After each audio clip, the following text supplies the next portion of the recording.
हरे कृष्णा। आप सभी का दिन शुभ और मंगलमय हो। आज की वीडियो में आप सुनेंगे वैशाख मास महात्म्य के अध्याय 3 की कथा। साथ ही आप तीसरे अध्याय श्रीमद् भागवत गीता का भी श्रवण करेंगे और उसके साथ ही विष्णु चालीसा का हिंदी अनुवाद भी आज की वीडियो में आप श्रवण करने वाले हैं। तो वीडियो को शुरू से लेकर अंत तक जरूर देखिएगा। तो चलिए आज का अध्याय शुरू करते हैं। आज का अध्याय है महर्षि वशिष्ठ के उपदेश से राजा कीर्तिमान का अपने राज्य में वैशाख मास के धर्म का पालन कराना और यमराज का ब्रह्मा जी से राजा के लिए शिकायत करना। मिथिलापति ने श्रुतदेव जी से कहा, हे ब्राह्मण, जब वैशाख मास के धर्म अतिशय सुलभ पुण्य राशि प्रदान करने वाले भगवान विष्णु के लिए प्रीतिकारक चारों पुरुषार्थों की तत्काल सिद्धि करने वाले सनातन और वेदोक्त हैं, तब संसार में उनकी प्रसिद्धि कैसे नहीं हुई। श्रुतदेव जी ने कहा, राजन, इस पृथ्वी पर लौकिक कामना रखने वाले ही मनुष्य अधिक हैं। उनमें से कुछ राजस तो कुछ तामस हैं। वे लोग इस संसार के भोगों तथा पुत्र पौत्रादि संपदाओं की ही अभिलाषा रखते हैं। कहीं किसी प्रकार कभी बड़ी कठिनाई से कोई एक मनुष्य ऐसा मिलता है जो स्वर्गलोक के लिए प्रयत्न करता है और इसलिए वह यज्ञ आदि पुण्य कर्मों का अनुष्ठान बड़े प्रयत्न से करता है, परंतु मोक्ष की उपासना प्राय कोई नहीं करता। तुच्छ आशाएं लेकर बहुत से कर्मों का आयोजन करने वाले लोग प्राय काम्य कर्मों के ही उपासक हैं। यही कारण है कि संसार में राजस और तामस धर्म अधिक विख्यात हो गए, परंतु सात्विक धर्मों की प्रसिद्धि नहीं हुई। ये सात्विक धर्म भगवान विष्णु को प्रसन्न करने वाले हैं, निष्काम भाव से किए जाते हैं और इहलोक तथा परलोक में सुख प्रदान करते हैं। देव माया से मोहित होने के कारण मूढ़ मनुष्य इन धर्मों को जानते ही नहीं है। पूर्व काल की बात है, काशीपुरी में कीर्तिमान नाम से विख्यात एक चक्रवर्ती राजा थे। वे इक्ष्वाकु वंश के भूषण तथा महाराज नृग के पुत्र थे। संसार में उनका बड़ा यश था। वे अपनी इंद्रियों पर और क्रोध पर विजय पा चुके थे। ब्राह्मणों के प्रति उनके मन में बड़ी भक्ति थी। राजाओं में उनका स्थान बहुत ऊंचा था। एक दिन वे मृग्या में आसक्त होकर महर्षि वशिष्ठ के आश्रम पर आए। वैशाख की चिलचिलाती हुई धूप में यात्रा करते हुए राजा ने मार्ग में देखा महात्मा वशिष्ठ के शिष्य जगह जगह अनेक प्रकार के कार्यों में विशेष तत्परता के साथ संलग्न थे। वे कहीं पोसला बनाते थे और कहीं छाया मंडप, किनारे पर झरनों के जल को रोककर स्वच्छ बावली बनाते थे। कहीं वृक्षों के नीचे बैठे हुए लोगों को वे पंखा डुलाकर हवा करते थे। कहीं ऊख देते, कहीं सुगंधित पदार्थ भेंट करते, तो कहीं फल देते थे। दोपहरी में लोगों को छाता देते और संध्या के समय शरबत। कोई शिष्य घनी छाया वाले वन में झाड़ बुहार कर साफ किए हुए आश्रम के प्रांगणों में हितकारक बालुका बिछाते थे और कुछ लोग वृक्षों की शाखा में झूला लटकाते थे। उन्हें देखकर राजा ने पूछा, आप लोग कौन हैं? उन्होंने उत्तर दिया, हम लोग महर्षि वशिष्ठ के शिष्य हैं। राजा ने पूछा, ये सब क्या हो रहा है? तो वे बोले, ये वैशाख मास में कर्तव्य रूप से बताए गए धर्म है, जो धर्म अर्थ काम मोक्ष चारों पुरुषार्थों के साधक हैं। हम लोग गुरुदेव वशिष्ठ की आज्ञा से इन धर्मों का पालन करते हैं। राजा ने पुनः पूछा, इनके अनुष्ठान से मनुष्य को कौन सा फल मिलता है, किस देवता की प्रसन्नता होती है? तो उन्होंने उत्तर दिया, हमें इस समय ये बताने के लिए अवकाश नहीं है। आप गुरु जी से ही यथोचित प्रश्न कीजिए। वे महायशस्वी महर्षि इन धर्मों को यथार्थ रूप से जानते हैं। शिष्यों से ऐसा उत्तर पाकर राजा शीघ्र ही महर्षि वशिष्ठ के पवित्र आश्रम पर, जो विद्या और योग शक्ति से संपन्न था, वहां गए। राजा को आते देख महर्षि वशिष्ठ मन ही मन बड़े प्रसन्न हुए। उन्होंने सेवकों से महात्मा राजा का विधि पूर्वक आतिथ्य सत्कार किया। जब वे आराम से बैठ गए, तब गुरु वशिष्ठ से प्रसन्नता पूर्वक बोले, हे भगवान, मैंने मार्ग में आपके शिष्यों द्वारा परम आश्रय में शुभ कर्मों का अनुष्ठान होते देखा है, किंतु उसके संबंध में जब प्रश्न किया तब उन्होंने दूसरी कोई बात ना बताकर आपके पास जाने की आज्ञा दी। उनकी आज्ञा के अनुसार मैं इस समय आपके समीप आया हूँ। मेरे मन में उन धर्मों को सुनने की बड़ी इच्छा है, अतः आप मुझसे उनका वर्णन कीजिए। तब महायशस्वी वशिष्ठ जी ने प्रसन्नता पूर्वक कहा, राजन, तुम्हारी बुद्धि को उत्तम शिक्षा मिली है, अतः उसने ये उत्तम निश्चय किया है कि भगवान विष्णु की कथा के श्रवण और भगवत धर्मों के अनुष्ठान में जो तुम्हारी बुद्धि की अत्यधिक प्रवृत्ति हुई है, ये तुम्हारे किसी पुण्य का ही फल है, जिसने वैशाख मास में बताए हुए महाधर्मों के द्वारा भगवान श्री हरि की आराधना की है। उसके उन धर्मों से भगवान बहुत संतुष्ट होते हैं और उसे मनोवांछित वस्तु प्रदान करते हैं। संपूर्ण जगत के स्वामी भगवान लक्ष्मीपति समस्त पाप राशि का विनाश करने वाले हैं। वे सूक्ष्म धर्मों से प्रसन्न होते हैं, केवल परिश्रम और धन से नहीं।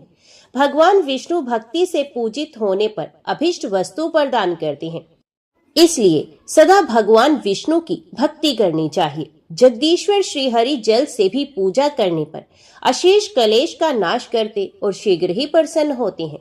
वैशाख मास में बताए हुए ये धर्म थोड़े से परिश्रम द्वारा साध्य होने पर भी भगवान विष्णु के लिए प्रीतिकारक एवं शुभ होने के कारण अधिक वय से सिद्ध होने वाले बड़े बड़े यज्ञादि कर्मों का भी तिरस्कार करने वाले हैं। अतः भूपाल, तुम भी वैशाख मास में बताए हुए धर्मों का पालन करो और तुम्हारे राज्य में निवास करने वाले अन्य सब लोगों से भी उन कल्याणकारी धर्मों का पालन कराओ। इस प्रकार से वैशाख धर्म के पालन की आवश्यकता को शास्त्रों और युक्तियों से भली भांति सिद्ध करके वशिष्ठ जी ने वैशाख मास के सब धर्मों का राजा के समक्ष वर्णन किया। उन सब धर्मों को सुनकर राजा ने गुरु का भक्ति भाव से पूजन किया और घर आकर वे सब धर्मों का विधि पूर्वक पालन करने लगे। देवादिदेव भगवान विष्णु में भक्ति रखते हुए राजा कीर्तिमान देवेश्वर पद्मनाभ के अतिरिक्त और किसी देवता को नहीं देखते थे। उन्होंने हाथी की पीठ पर नगाड़ा रखकर सिपाहियों से अपने राज्य भर में डंके की चोट पर यह घोषणा करा दी कि मेरे राज्य में जो 8 वर्ष से अधिक की आयु वाला मनुष्य है, उसकी आयु जब तक 80 वर्ष की ना हो जाए तब तक मेष राशि में सूर्य के स्थित होने पर यदि वे प्रातःकाल स्नान नहीं करेगा तो मेरे द्वारा दंडनीय, वध्य तथा राज्य से निकाल देने योग्य समझा जाएगा। ये मेरा निश्चित आदेश है। पिता पुत्र अथवा सुहृद जो कोई भी वैशाख धर्म का पालन नहीं करेगा, वे चोर की भांति दंड का पात्र समझा जाएगा। प्रातः काल शुभ जल में स्नान करके श्रेष्ठ ब्राह्मणों को दान करना चाहिए। तुम सब लोग अपनी शक्ति के अनुसार पोंसला और दान आदि धर्मों का आचरण करो। राजा कीर्तिमान ने प्रत्येक ग्राम में धर्म का उपदेश करने वाले एक एक ब्राह्मण को बसाया। 5-5 गांवों पर एक एक ऐसे अधिकारी की नियुक्ति की जो धर्म का त्याग करने वाले लोगों को दंड दे सके। उस अधिकारी की सेवा में 10-10 घुड़सवार रहते थे। इस प्रकार चक्रवर्ती नरेश के शासन से सर्वत्र और सब देशों में यह धर्म का पौधा प्रारंभ हुआ और आगे चलकर खूब बड़े हुए वृक्ष के रूप में परिणित हो गया। उस राजा के राज्य में जो लोग मर जाते थे वे भगवान विष्णु के धाम में जाते थे। वहां के मनुष्यों को विष्णु लोक की प्राप्ति निश्चित होती थी। एक बार भी वैशाख स्नान कर लेने से मनुष्य यमराज के पास नहीं जाता था। अपने धर्म अनुकूल कर्म में स्थित हुए सब लोगों के विष्णु लोक में चले जाने से यमपुरी के सब नरक खाली हो गए।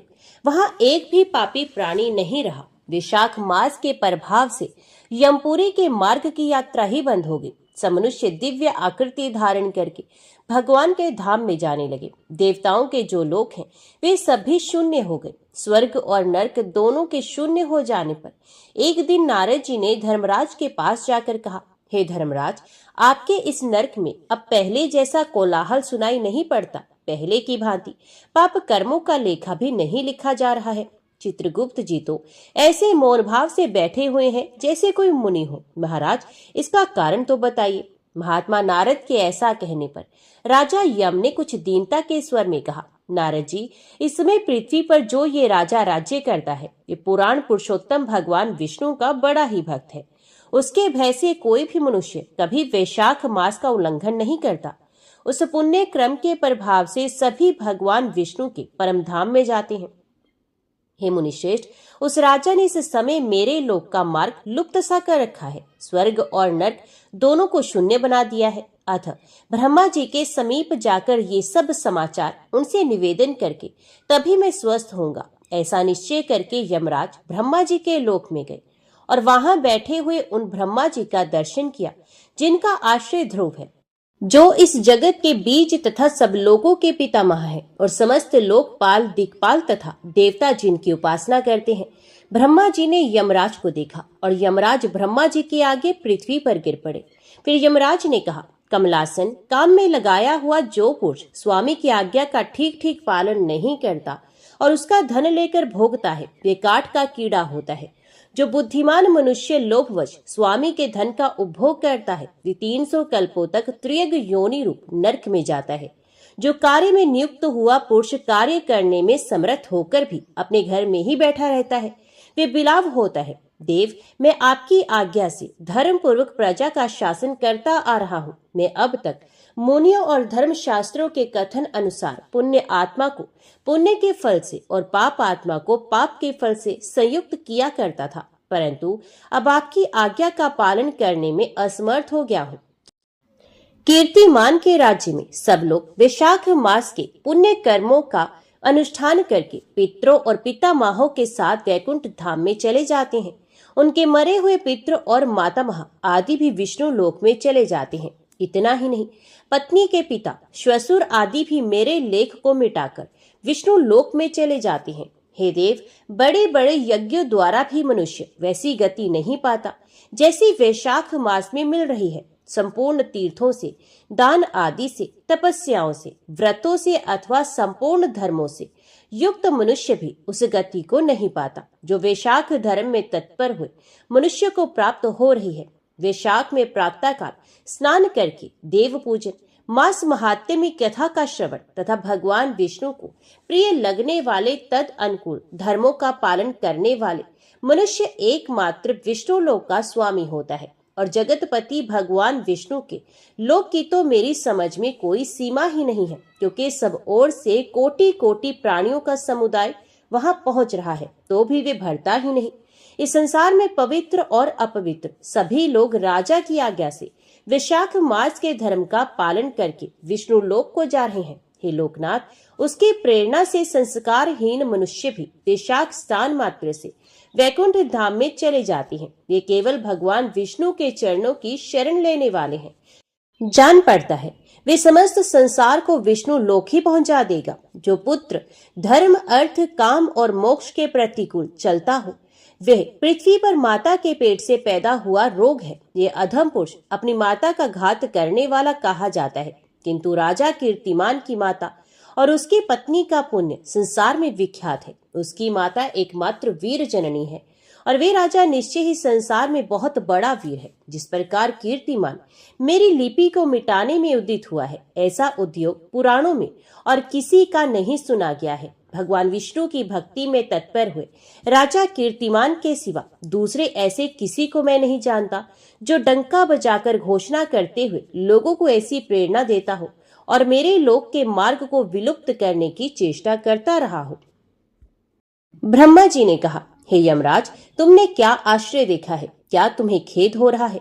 भगवान गोविंद को एक बार भी प्रणाम कर लिया जाए तो वे 100 अश्वमेध यज्ञों के अवभृत स्नान के समान होता है। यज्ञ करने वाला तो पुण्य संसार में जन्म लेता है, परंतु भगवान को किया हुआ प्रणाम पुनर्जन्म का हेतु नहीं बनता, मुक्ति की प्राप्ति करा देता है। जिसकी जीवा के अग्र भाग पर हरि ये 2 अक्षर विद्यमान है, उसको कुरुक्षेत्र तीर्थ के सेवन अथवा सरस्वती नदी के जल में स्नान करने से क्या लेना है। जो मृत्यु लोक में भगवान विष्णु का स्मरण करता है, वे अभक्ष्य भक्षण आदि से प्राप्त हुई पाप राशि का परित्याग करके भगवान विष्णु के सायुज्य को पा लेता है, क्योंकि भगवान विष्णु को अपना स्मरण बहुत ही प्रिय है। यमराज, इसी प्रकार वैशाख नामक मास भी भगवान विष्णु को प्रिय है, जिसके धर्म को श्रवण करने मात्र से मनुष्य सब पापों से मुक्त हो जाता है। उसके अनुष्ठान में तत्पर रहने वाला मनुष्य यदि मुक्ति को प्राप्त हो तो उसके लिए तो कहना ही क्या।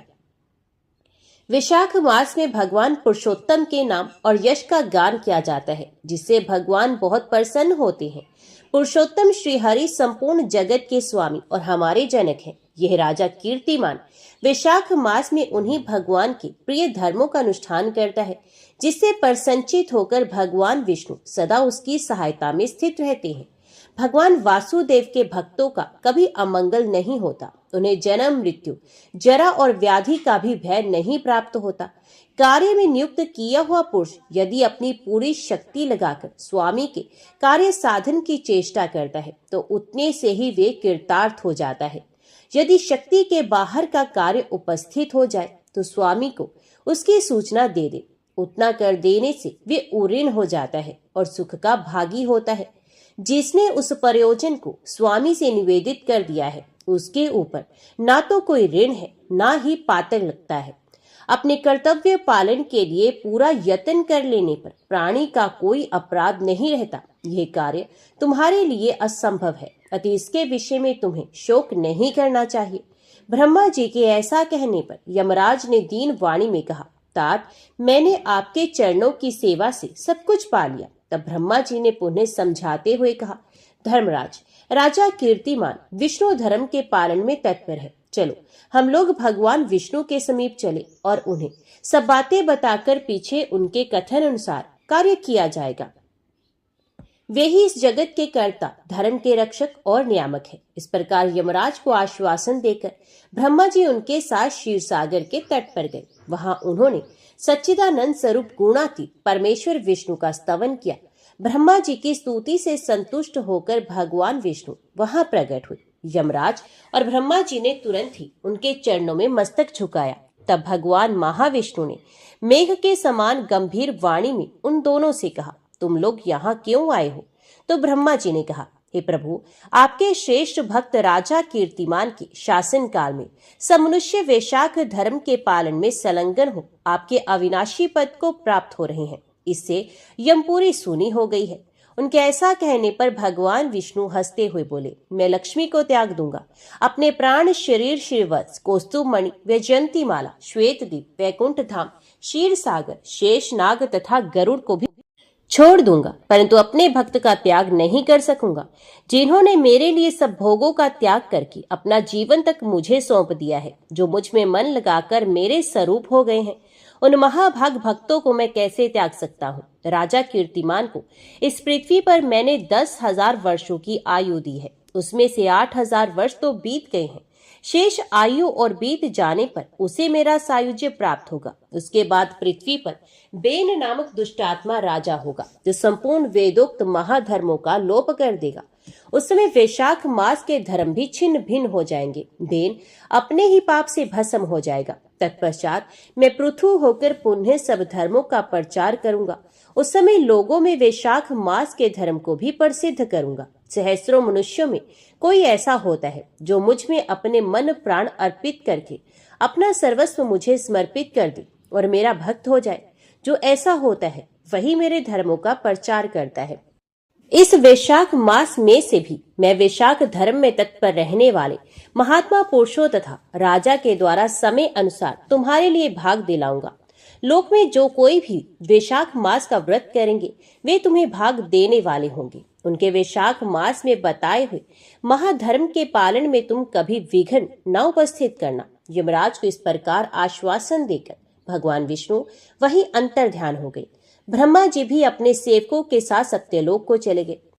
उनके बाद यमराज भी अपनी पुरी को पधारे। वैशाख मास की पूर्णिमा को पहले धर्मराज के उद्देश्य से जल से भरा हुआ घड़ा, दही और अन्न देना चाहिए। उसके बाद पितरों, गुरु और भगवान विष्णु के उद्देश्य से शीतल जल, दही, अन्न, पान और दक्षिणा फल के साथ कांसी के पात्र में रखकर ब्राह्मण को देना चाहिए। भगवान विष्णु की दिव्य प्रतिमा वैशाख मास की महात्म्य कथा सुनाने वाले दीन ब्राह्मण को दे देनी चाहिए। उस धर्म वक्ता ब्राह्मण को अपने धन से भी पूजित करना चाहिए। राजा कीर्तिमान ने सब कुछ उसी प्रकार किया। उन्होंने पृथ्वी पर मनोवांछित भोग भोग कर शेष आयु पूर्ण होने के पश्चात पुत्र पौत्र आदि के साथ श्री विष्णु धाम को प्रस्थान किया।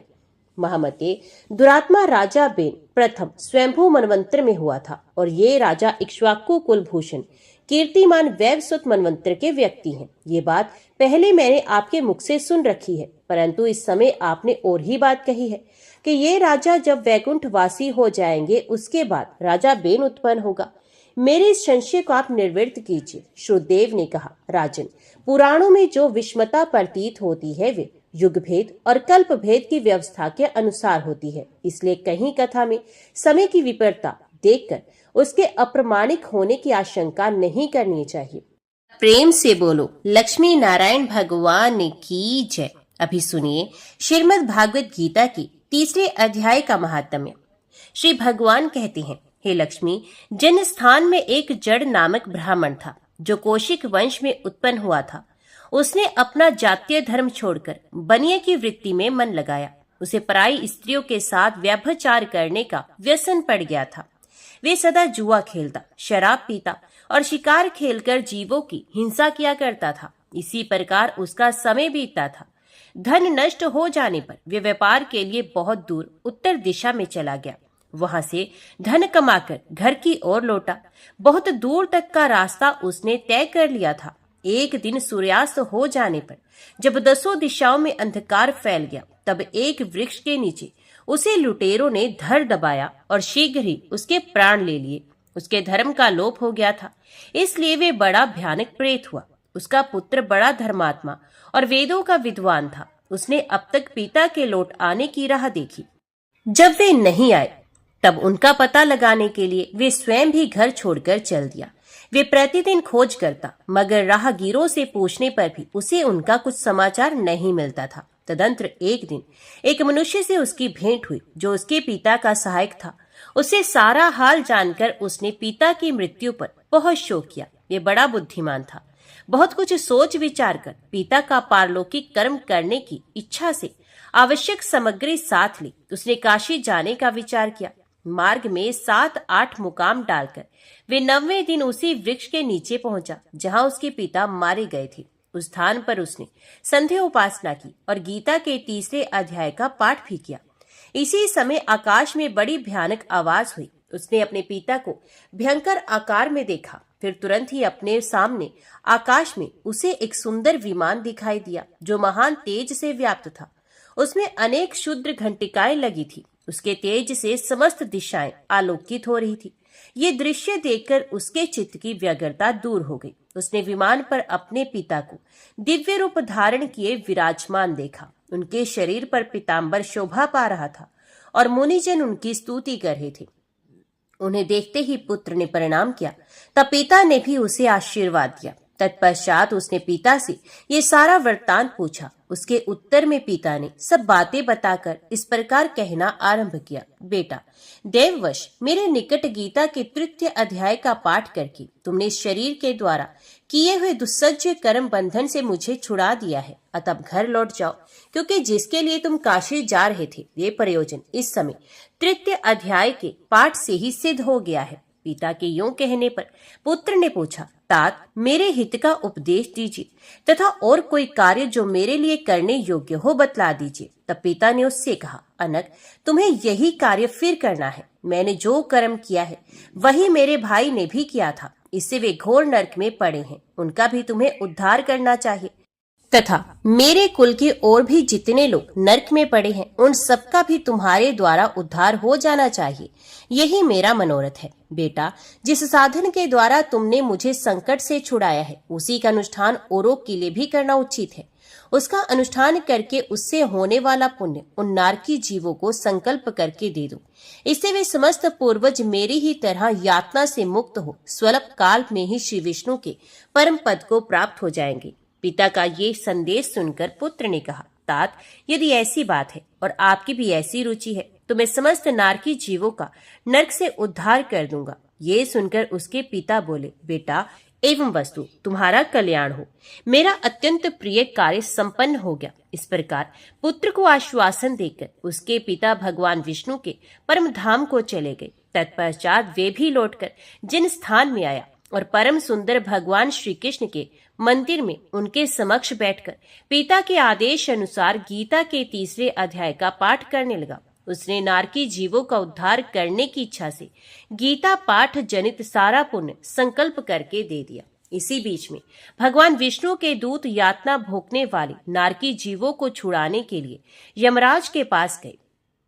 यमराज ने नाना प्रकार के सत्कारों से उनका पूजन किया और कुशल पूछी। वे बोले, धर्मराज, हम लोगों के लिए सब और आनंद ही आनंद है। इस प्रकार सत्कार करके पितृलोक के सम्राट परम बुद्धिमान यम ने विष्णु दूतों से यमलोक में आने का कारण पूछा। तब विष्णु दूतों ने कहा, यमराज, शेष शैया पर शयन करने वाले भगवान विष्णु ने हम लोगों को आपके पास कुछ संदेश देने के लिए भेजा है। भगवान हम लोगों के मुख से आपकी कुशल पूछते हैं और यह आज्ञा देते हैं कि आप नरक में पड़े हुए समस्त प्राणियों को छोड़ दें। अमित तेजस्वी भगवान विष्णु का ये आदेश सुनकर यम ने मस्तक झुकाकर उसे स्वीकार किया और मन ही मन कुछ सोचा। तत्पश्चात मदोमत नारकी जीवों को नरक से मुक्त देखकर उनके साथ ही वे भगवान विष्णु के वास स्थान को चले। यमराज श्रेष्ठ विमान के द्वारा जहां क्षीर सागर है वहां जा पहुंचे। उसके भीतर कोटि कोटि सूर्यों के समान कांतिमान, नील कमल दल के समान श्याम सुंदर लोकनाथ जगत गुरु श्रीहरि का उन्होंने दर्शन किया। भगवान का तेज उनके शैया बने हुए शेषनाग के फनों की मणियों के प्रकाश से दोगुना हो रहा था। वे आनंद युक्त दिखाई दे रहे थे। उनका हृदय प्रसन्नता से परिपूर्ण था। भगवती लक्ष्मी अपनी सरल चितवन से प्रेम पूर्वक उन्हें बारंबार निहार रही थी। चारों ओर योगी जन भगवान की सेवा में खड़े थे। उन योगियों की आंखों के तारे ध्यानस्थ होने के कारण निश्चल प्रतीत होते थे। देवराज इंद्र अपने विरोधियों को परास्त करने के उद्देश्य से भगवान की स्तुति कर रहे थे। ब्रह्मा जी के मुख से निकले हुए वेदांत वाक्य मूर्तिमान होकर भगवान के गुणों का गान कर रहे थे। भगवान पूर्ण संतुष्ट होने के साथ ही समस्त योनियों की ओर से उदासीन प्रतीत होते थे। जीवों में से जिन्होंने योग साधन के द्वारा अधिक पुण्य संचय किया था, उन सबको एक ही साथ वे कृपा दृष्टि से निहार रहे थे। भगवान अपने स्वरूपभूत अखिल चराचर जगत को आनंद पूर्ण दृष्टि से आमोदित कर रहे थे। शेषनाग की प्रभा से उद्भासित एवं सर्वत्र व्यापक दिव्य विग्रह धारण किए नील कमल के सदृश श्याम वर्ण वाले श्रीहरि ऐसे जान पड़ते थे मानो चांदनी से घिरा हुआ आकाश सुशोभित हो रहा हो। इस प्रकार भगवान की झांकी करके यमराज अपनी विशाल बुद्धि के द्वारा उनकी स्तुति करने लगे। यमराज बोले, संपूर्ण जगत का निर्माण करने वाले परमेश्वर, आपका अंतकरण अत्यंत निर्मल है। आपके मुख से ही वेदों का प्रादुर्भाव हुआ है। आप ही विश्व स्वरूप और इसके विधायक ब्रह्मा है। आपको नमस्कार है। अपने बल और वेग के कारण जो अत्यंत दुर्धर्ष प्रतीत होते हैं, ऐसे दानवेंद्रों का अपमान चूर्ण करने वाले भगवान विष्णु को नमस्कार है। पालन के समय सत्व में शरीर धारण करने वाले विश्व के आधारभूत सर्वव्यापी श्री हरि को नमस्कार है। समस्त देहधारियों की पातक राशि को दूर करने वाले परमात्मा को प्रणाम है। जिनके ललाट व्रती नेत्र के तनिक सा खुलने पर भी आग की लपटें निकलने लगती हैं, उन रुद्र रूपधारी अब परमेश्वर को नमस्कार है। आप संपूर्ण विश्व के गुरु, आत्मा और महेश्वर हैं। तो समस्त वैष्णव जनों को संकट से मुक्त करके उन पर अनुग्रह करते हैं। आप माया से विस्तार को प्राप्त हुए अखिल विश्व में व्याप्त होकर भी कभी माया अथवा उससे उत्पन्न होने वाले गुणों से मोहित नहीं होते।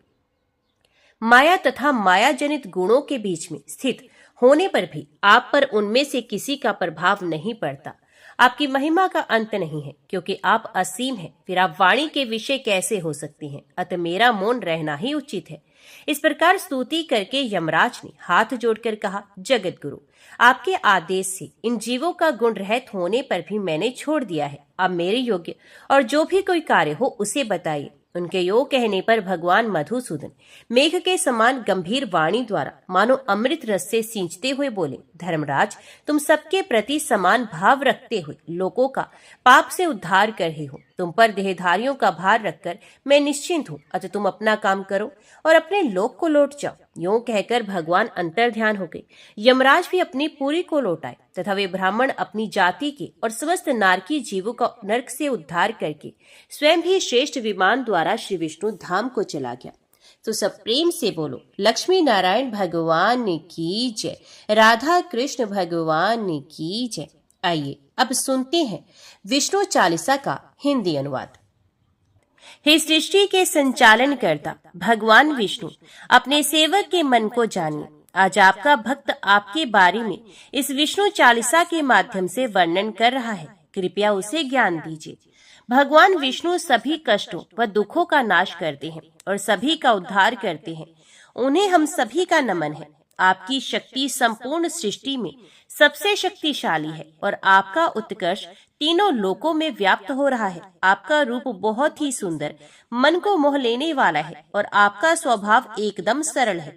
आप अपने रूप से सभी का मन मोह लेते हैं। आपने अपने तन पर पीले रंग के वस्त्र पहने हुए हैं और गले में वैजंती की माला सुशोभित है। आपने अपने हाथों में शंख, सुदर्शन चक्र, गदा पकड़े हुए हैं, जिन्हें देखकर असुरों में भय व्याप्त रहता है। आपके कारण ही सृष्टि में सत्य, धर्म इत्यादि की विजय रहती है और काम, क्रोध, मद, लोभ इत्यादि का नाश होता है। आप ही संतों, ऋषि मुनि, सज्जन मनुष्यों की रक्षा करते हो और उनके मन को आनंदित करते हो, तो वहीं दूसरी ओर आप ही असुर, दैत्य व राक्षसों का नाश करते हो। आप ही सुख प्रदान करने वाले हो और आप ही हम सभी के कष्टों को हरने वाले हो। आप ही हमारी कमियों को दूर करने वाले हो और आप ही हमें सद्पुरुष बनाने वाले हो। भगवान विष्णु के द्वारा ही अपने भक्तों के पापों को नष्ट कर उनका उद्धार किया जाता है और उनके कष्ट दूर कर उन्हें भव सागर पार करवाया जाता है। पृथ्वी पर धर्म की रक्षा के लिए भगवान विष्णु ने समय समय पर कई अवतार लिए हैं और अपने भक्तों का उद्धार किया है। त्रेता युग में पृथ्वी पर जब राक्षसों का अत्याचार अत्यधिक बढ़ गया और आपके भक्तों ने आपको पुकारा, तो आप श्री राम का रूप धारण कर पृथ्वी पर अवतरित हुए। श्री राम के रूप में आपने राक्षसों के राजा रावण का, उसके संपूर्ण कुल व राक्षस सेना के साथ नाश कर दिया और धरती का भार हल्का कर दिया। हिरण्याक्ष के द्वारा पृथ्वी को समुद्र में डुबो देने के कारण आपने वराह रूप धारण कर पृथ्वी की रक्षा की। वह हिरण्याक्ष राक्षस का वध किया। पिछले कल्प के अंत समय में आप मत्स्य रूप धरकर उस कल्प से 14 रत्नों को बचाकर इस कल्प में लेकर आए और अपनी महिमा को दिखाया। समुद्र मंथन के समय जब असुरों के द्वारा अमृत पान के लिए अत्यधिक उत्पाद मचाया गया, तब आपने मोहिनी रूप धरा।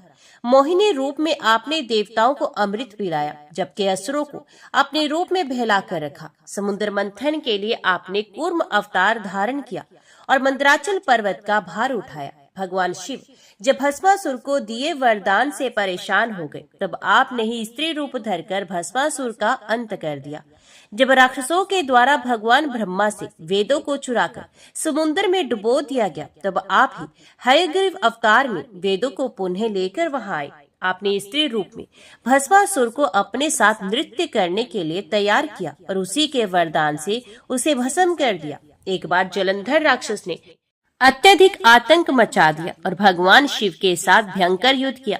भगवान शिव ने जलंधर से भीषण युद्ध किया, लेकिन उसकी पत्नी वृंदा के तप के कारण उसे पराजित नहीं कर सकी और ये देखकर माता सती परेशान हो उठी।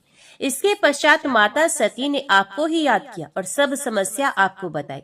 माता सती के आग्रह करने पर आपने वृंदा की तपस्या को भंग करने के लिए जलंधर का रूप धरा और वृंदा के पास गए। वृंदा ने जब आपको देखा तो वे भी भ्रम में पड़ गई और अपनी तपस्या छोड़कर आपके पास चली आई। माता वृंदा के स्पर्श से आपने अपनी गलती भी स्वीकार की और उन्हें सदैव अपने साथ माता तुलसी के रूप में पूजने का आशीर्वाद दिया। और दूसरी ओर भगवान शिव ने जलंधर का वध कर दिया। आप ही ने अपने भक्त प्रहलाद की रक्षा के लिए उसके पिता हिरण्यकशिपु का नरसिंह अवतार में वध कर दिया। आपने अपने अनेक गण, भक्त इत्यादि का उद्धार किया है और उन्हें भवसागर पार लगाया है। हे भगवान विष्णु, कृपा हमारे दुखों का भी अंत कर दीजिए और हम पर अपनी कृपा दृष्टि बनाइए। मैं प्रतिदिन ही आपके दर्शन करता हूँ। आप ही याचकों, निर्धनों, भक्तों के लिए शुभ फल देने वाले हैं। आपका सेवक आपके दर्शन करने से बहुत खुश है और वह आपसे अपने ऊपर कृपा रखने की याचना कर रहा है। मैं नादान हूँ हे प्रभु, और इतना तप यज्ञ के बारे में नहीं जानता। मैं केवल आपका ही स्मरण करता हूँ। मुझ पर अपनी दया दिखाइए हे प्रभु, और मुझे व्रत इत्यादि विधि के बारे में इतना पता भी नहीं है। मैं अज्ञानी, आपका किस विधि के अनुरूप पूजन करूं, अज्ञानता में मुझसे कोई भूल ना हो जाए, अन्यथा इसका दुख बहुत भीषण होगा। मैं आपको विधि पूर्वक प्रणाम करता हूँ और आपके सामने अपना संपूर्ण समर्पण करता हूँ। देवताओं, ऋषि मुनियों ने सदैव ही आपकी सेवा की है और परम हर्ष को प्राप्त किया है। आपने सदा ही दीन दुखियों इत्यादि पर अपनी कृपा दृष्टि रखी है और उन्हें अपना बनाया है। आप ही हम सभी के पाप, दोष, कमियों को दूर करने वाले हो और हमें सभी सांसारिक बंधनों से मुक्त कर हमारा उद्धार करने वाले हो। आप ही हमें संतान संपत्ति देकर सुख देते हो और अब हमें अपने चरणों का दास बनाकर हमें मुक्त कर दीजिए। निगम सदा ही सभी से ये प्रार्थना करता है कि जो कोई भी ये विष्णु चालीसा पढ़ता है या दूसरों को सुनाता है वह सदैव सुख पाता है। तो सब प्रेम से बोलो, लक्ष्मी नारायण भगवान की जय, राधा कृष्ण भगवान की जय।